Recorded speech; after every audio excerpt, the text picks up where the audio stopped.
आखिरी सिंचाई गेहूं की कब करनी चाहिए? ज़्यादातर किसान भाई आखिरी सिंचाई जब गेहूं में इस तरीके से बालियां निकल जाती हैं तो इस टाइम पर जो सिंचाई करते हैं उसी को आखिरी सिंचाई मान लेते हैं।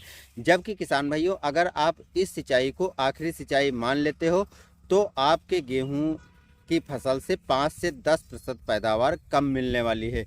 तो आखिरी सिंचाई हमें कौन करनी चाहिए? तो चलिए दोस्तों, वीडियो शुरू करते हैं। कि इस टाइम पर जैसे बाली निकल जाती है, इस टाइम पर जो आप सिंचाई करते हो, अब ये सिंचाई भी बहुत ज़रूरी है। लेकिन ये जो बालियाँ निकलते हैं इसमें हमें किस टाइम पर सिंचाई करना है, उसके बाद क्या हमें दूसरी सिंचाइयाँ करने की ज़रूरत है, ये चीज़ें अच्छी तरीके से समझ लेना ज़रूरी है। होता क्या है किसान भाइयों, इस टाइम पर बहुत से किसान भाई बाली निकलने के बाद या बाली निकलते समय भी सिंचाई नहीं करते हैं। क्योंकि इस टाइम पर जो लेट गेहूं है, जैसे इस टाइम पर जिन खेतों में बालियां निकल गई हैं, अभी 2-4 दिन पहले तो हवा तेज़ चल रही थी, तो अगर आप रुक गए थे तो इस टाइम पर हवाएं नहीं चल रही हैं, सिंचाई कर दीजिए, फसल नहीं गिरेगी। लेकिन होता क्या है कि आप 15 फरवरी के बाद जो जो आगे टाइम चला बढ़ता जाता है, तेज़ हवाएं चलने लगती हैं। जब तेज़ हवाएं चलती हैं तो फसल गिरने के चांस काफ़ी ज़्यादा बढ़ जाते हैं। फसल ना गिरे इस डर के कारण से बहुत से किसान भाई सिंचाई नहीं करते हैं। और सच भी किसान भाइयों है, अगर आप तेज़ हवाओं के टाइम चलते समय यदि सिंचाई कर देते हो तो फसल गिर जाती है, और फसल अगर गिर गई तो 30 से 50% तक गेहूं में नुकसान हो जाता है। तो उससे अच्छा किसान भाई समझते हैं कि फसल गिरने से हमें बचाना है तो आखिरी सिंचाई जब गेहूं में बालियां निकली होती हैं इसी में कर दें, और उसके बाद हम सिंचाई नहीं करेंगे।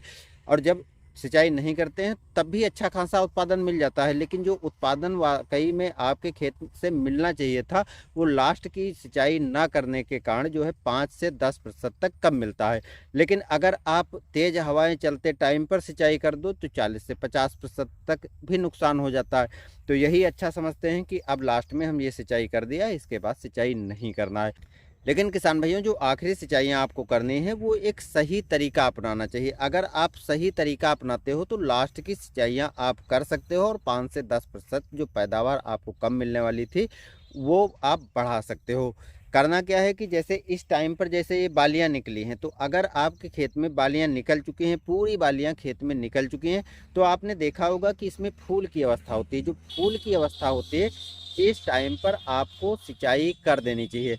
हाँ, इतना ज़रूर है कि अगर मौसम साफ़ है, मौसम शांत है, हवा नहीं चल रही है, तो आप दिन में भी सिंचाई कर सकते हो। लेकिन अगर हवा चल रही है, थोड़ी बहुत भी हवा चल रही है, तो दिन में सिंचाई करने से बचना चाहिए। शाम के टाइम पर सिंचाई कर दो या रात में सिंचाई कर सकते हो। अब कुछ किसान भाइयों के सामने दिक्कत आती है कि उनके पास या तो सौर ऊर्जा प्लांट हैं, यानी सोलर सिस्टम सिंचाई की व्यवस्था है, तो उनको तो दिन को ही सिंचाई करना पड़ेगा, रात में कोई तरीका ही नहीं है। और बहुत से किसान भाई जो बिजली से सिंचाई करते हैं उनके सामने भी समस्या आती है कि कहीं पर दिन को, कहीं पर रात में लाइट रहती है। तो जहाँ पर दिन में लाइट रहती है, रात में अगर नहीं आती है, कहीं कहीं पर हफ्ते वाइज चलती है, तो दिन में सिंचाई आप कर नहीं सकते हो, रात में लाइट आती नहीं तो रात में सिंचाई भी नहीं कर पाते हैं।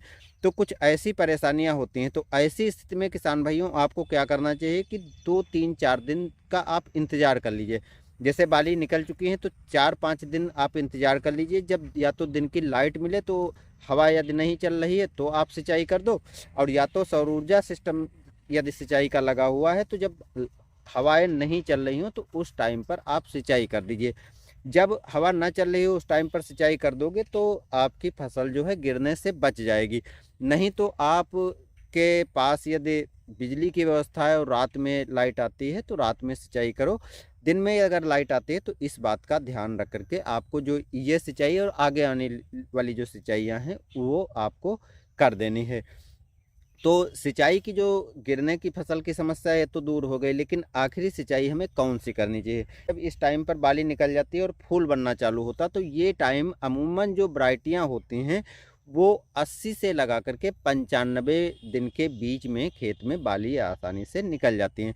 तो 80 से 95 दिन के बीच में आपको अपने गेहूं के खेत में ये सिंचाई कर देनी चाहिए। और जब ये सिंचाई को आप करते हो तो इस टाइम पर एक समस्या और देखने को मिलती है। इस टाइम पर माहू की समस्या भी देखने को मिल जाती है। तो देखिए, जब माहू जैसी समस्या हो तो माहू के लिए आप कीटनाशक डाल दीजिए। हाँ, एक चीज़ यहाँ पर किसान भाइयों, जैसे जो इस टाइम पर बोरान और 0050 डालते हो, वो सोचते होंगे कि कब डालना है। तो अगर 80 से 95 दिन के टाइम पर आप ये सिंचाई करते हो, तो सिंचाई करने के बाद में आप बोरान डाल सकते हो, क्योंकि तब केवल बाली निकली होती है, फूल की अवस्था नहीं होती है। तो बाली निकली होती है तो उस टाइम पर आप डाल सकते हो। हाँ, इतना भी कर सकते हो कि सिंचाई आप करने वाले हो तो पहले ये चीज़ें स्प्रे कर दो, क्योंकि स्प्रे करने पर पौधे के ऊपर जाएंगी, नीचे नहीं, और उसके बाद आप सिंचाई कर सकते हो। तो इससे मिट्टी में नमी बनी रहेगी और आपने जो उर्वरक दिया है वो पौधे को अच्छी तरीके से मिलेगी और अच्छे तरीके से वो काम भी करेगी। 100 से 115 दिन में क्या होता है कि जो आपकी गेहूं की फसल खेत में खड़ी है, इसमें दाने बनना चालू होते हैं, यानी दुग्धा अवस्था में होती है, दूध का भराव होना चालू होता है। जब दाने बनना चालू होते हैं, दुग्धा अवस्था में फसल होती है, तो इस टाइम पर पौधे को पर्याप्त नमी मिलना जरूरी है। अगर भारी मिट्टी आपके वहाँ है, खेत में घुसकर देखते हो कि पर्याप्त नमी है, मौजूद है आपके खेत में, तब आपको ये सिंचाई थोड़ा डिले भी कर सकते हो, थोड़ा लेट भी कर सकते हो। लेकिन खेत में उतनी पर्याप्त नमी नहीं है जितनी की ज़रूरत होगी, क्योंकि तेज़ हवाएं चलना, तेज़ धूप निकलने के कारण पर्याप्त नमी खेत में बचती नहीं है। तो जब दुग्धावस्था में हो, दूध बन रहा हो, दाने का भराव हो रहा हो, तो ये सिंचाई करना बहुत ज़रूरी होता है। तो इस सिंचाई को आप अगर कर देते हो तो पौधे को पर्याप्त नमी मिल जाएगी, अच्छे से दुग्धावस्था में पौधे में दूध बनने की प्रोसेस होगी, कि जो पोषक तत्व होते हैं वो पौधे में जो दूध बनने की प्रोसेस होती है, जो दाना बनने की प्रोसेस होती है, उसमें काफ़ी भूमिका निभाते हैं पोषक तत्व। उसी पोषक तत्वों के माध्यम से ही दाने का भराव होता है। तो जब ये चीज़ें आपके पौधे में पहले से मौजूद होंगी, अच्छे तरीके से पर्याप्त नमी होगी, तो पौधे में जो दूध बनेगा वो अच्छे से बनेगा। और जितने अच्छे से दुग्धा अवस्था में दाने का भराव होगा, उतनी ही अच्छी गुणवत्ता वाले दाने तैयार होंगे, उतने ही अच्छे मोटे दाने बनेंगे और उतनी ही अच्छी पैदावार आपको मिलेगी। अब दोस्तों, ये भी अंतिम सिंचाई नहीं है, इसके बाद भी आपको एक और सिंचाई करनी है। तो लास्ट सिंचाई जो है, जब दाने का भराव हो चुका हो, उसके बाद जब दाने का हल्का कलर बदलना चालू हो, उसको आप पहचानोगे कैसे? जब आप बाली देखोगे तो बाली का कलर थोड़ा धीरे धीरे हल्का पीला या हल्का चेंज हो चुका होगा। जब हल्का कलर चेंज हो रहा हो, उस टाइम पर आपको आखिरी सिंचाई कर देनी है, जिससे जो है दाने का भराव अच्छे से हो जाएगा और दाने मजबूत, मोटे, वजनदार भरेंगे। जो दाना बैठने जैसी समस्या आती है, वो समस्या आपको देखने को नहीं मिलेगी। लेकिन बहुत से किसान भाई, जैसा कि मैंने शुरुआत में बताया है, कि यही जब बाली निकल जाती है, इसी को अंतिम सिंचाई मान लेते हैं और अपने खेत से 8 से 10% पैदावार कम ले पाते हैं। तो अगर किसान भाइयों, ये 3 सिंचाइयाँ जो लास्ट की होती हैं, इनको आप सही तरीके से कर लेते हो तो दाने का भराव अच्छे से होगा और 5 से 10% आप अपने गेहूँ से पैदावार भी बढ़ा पाओगे। मिलते हैं नए वीडियो के साथ। धन्यवाद।